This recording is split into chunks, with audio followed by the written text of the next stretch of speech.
परमात्मा की लाठी में आवाज नहीं होती। एक साधु वर्षा के जल में प्रेम और मस्ती से भरा चला जा रहा था। इसी दौरान उसने एक मिठाई की दुकान को देखा, जहां एक कढ़ाई में गरम दूध उबाला जा रहा था, तो मौसम के हिसाब से दूसरी कढ़ाई में गरम गरम जलेबियां तैयार हो रही थी।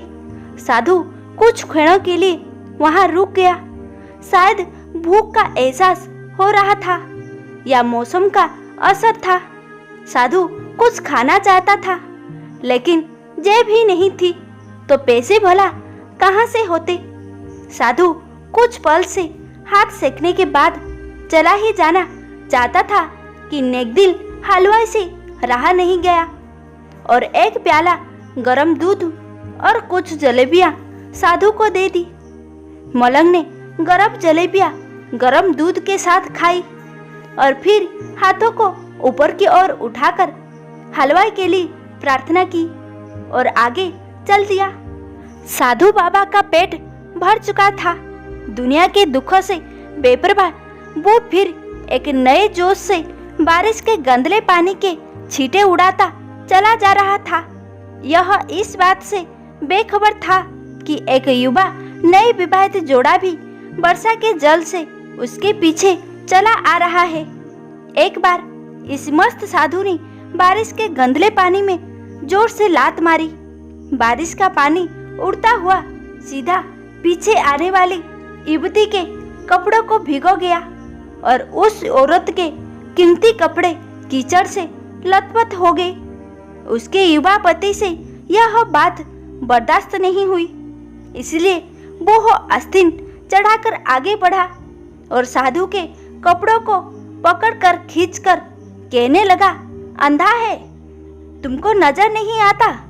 तेरी हरकत की वजह से मेरी पत्नी के कपड़े गीला हो गए हैं और कीचड़ से भर गए हैं। साधु हक्का बक्का सा खड़ा था, जबकि इस युवा को साधु का चुप रहना नाखुशगवार गुजर रहा था।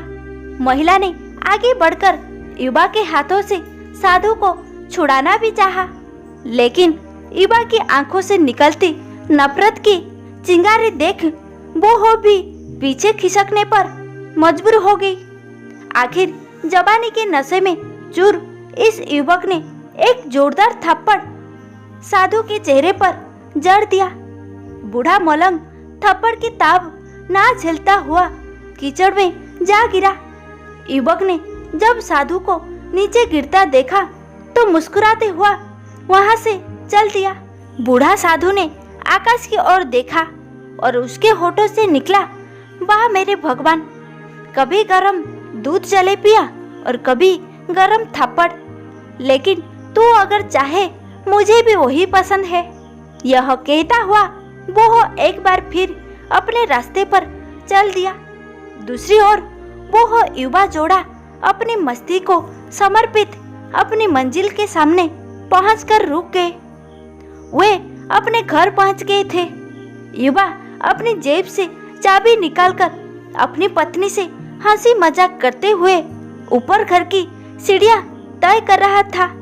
बारिश के कारण सीढ़ियां पर फिसलना हो गई थी।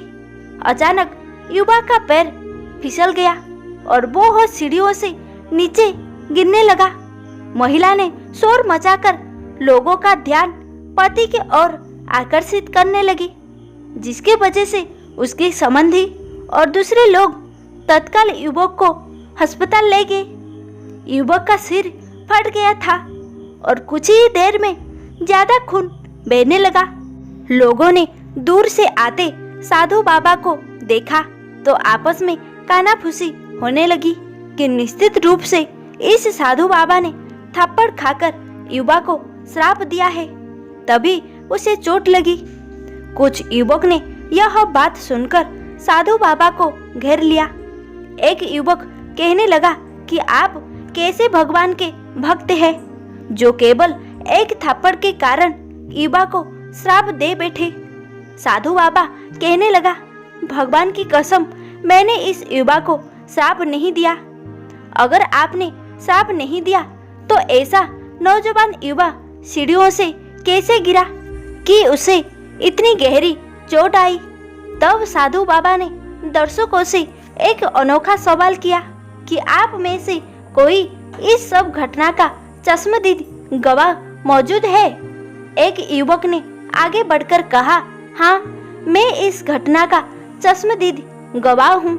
साधु ने अगला सवाल किया, मेरे कदमों से जो कीचड़ उछला था, क्या उसने युवक के कपड़ों को दागी किया था?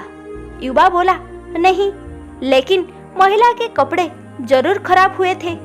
मलंग ने पूछा, फिर युवक ने मुझे क्यों मारा? युवक कहने लगा, क्योंकि वो युवा इस महिला का प्रेमी था और वो बर्दाश्त नहीं कर सका कि कोई उसके प्रेमी के कपड़ों को गंदा करे, इसलिए उस युवक ने आपको मारा। युवक की बात सुनकर साधु बाबा ने एक जोरदार ठहाका बुलंद किया और यह कहता हुआ वहां से विदा हो गया। तो भगवान की कसम, मैंने श्राप कभी किसी को नहीं दिया, लेकिन कोई है जो मुझसे प्रेम रखता है। अगर उसका यार सहन नहीं कर सका तो मेरे यार प्रभु को कैसे बर्दाश्त होगा कि कोई मुझे मारे? मेरा यार इतना शक्तिशाली है कि दुनिया का बड़े से बड़ा राजा भी उसकी लाठी से डरता है। सच है, उस परमात्मा की लाठी दिखती नहीं और आवाज भी नहीं करती, लेकिन पड़ती है तो बहुत दर्द देती है। अपने धन, यौवन और पद का अहंकार दूसरों को चोट पहुंचाने का कारण बनता है, किंतु जब समय का चक्र हमारी तरफ घूमता है तो हमारा कष्टों का दौर शुरू हो जाता है। हमारे कर्म ही हमें उसकी लाठी से बचाता है। बस कर्म अच्छे होने चाहिए। किसी को भी चोट पहुंचाना, खुद चोट खाने की तैयारी करना है।